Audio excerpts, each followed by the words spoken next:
చంద్రబాబు పాలనలో జరుగుతున్న అవినీతి అక్రమాలపై పార్లమెంట్ సాక్షిగా పోరాటం చేయాలని వైఎస్ఆర్ కాంగ్రెస్ పార్టీ నిర్ణయించింది.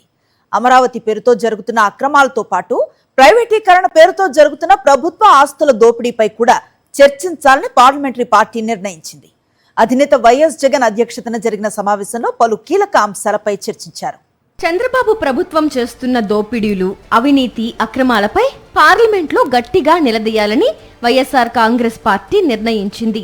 తాడేపల్లిలోని పార్టీ కేంద్ర కార్యాలయంలో జరిగిన పార్లమెంటరీ పార్టీ సమావేశంలో ఈ మేరకు నిర్ణయించారు. పార్లమెంటరీ పార్టీ అధ్యక్షుడు, రాజ్యసభ సభ్యుడైన వైవి సుబ్బారెడ్డి, రాజ్యసభ సభ్యులు మేడా రఘునాథ్ రెడ్డి, గొల్లా బాబురావుతో పాటు లోక్సభలో పార్టీ నాయకుడు పెద్దిరెడ్డి మిథున్ రెడ్డి, లోక్సభ సభ్యులు ఎం గురుమూర్తి, వైఎస్ అవినాష్ రెడ్డి, గుమ్మా తనూజారాణి హాజరయ్యారు. రాష్ట్రంలో జరుగుతున్న దుర్మార్గపు పాలనపై ప్రస్తావించాలని ఎంపీలకు పార్టీ అధినేత వైఎస్ జగన్ సూచించారు. రాష్ట్ర ప్రజల ప్రయోజనాలే పరమావధిగా పార్లమెంటు సమావేశాలను ఉపయోగించుకోవాలన్నారు. మహిళా రిజర్వేషన్ బిల్లుకు గతంలోనే మద్దతిచ్చినందున బిల్లు వస్తే తప్పనిసరిగా మద్దతు ప్రకటించాలన్నారు. ఏపీలో పరిపాలన పూర్తిగా గాలికి ఎగిరిపోయిందని, ఎక్కడ చూసినా స్కామ్లే జరుగుతున్నాయన్న జగన్ డిఎస్సి పోస్టుల్లో జరిగిన భారీ స్కామ్ గురించి వివరించారు. దీనిపై పార్లమెంట్లో ప్రస్తావించాలని ఎంపీలకు సూచించారు. ఇక 5,000 కోట్ల విలువైన ప్రభుత్వ భూములను లోకేష్ తోడల్లుడు భరత్ కు అప్పగించిన అతిపెద్ద కుంభకోణాన్ని కూడా పార్లమెంటు దృష్టికి తీసుకెళ్లాలన్నారు.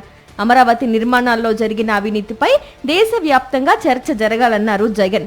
చదరపు అడుగుకు 20,000 రూపాయల పైనే ఖర్చు పెడుతున్న వైనంపై గట్టిగా మాట్లాడాలని సూచించారు.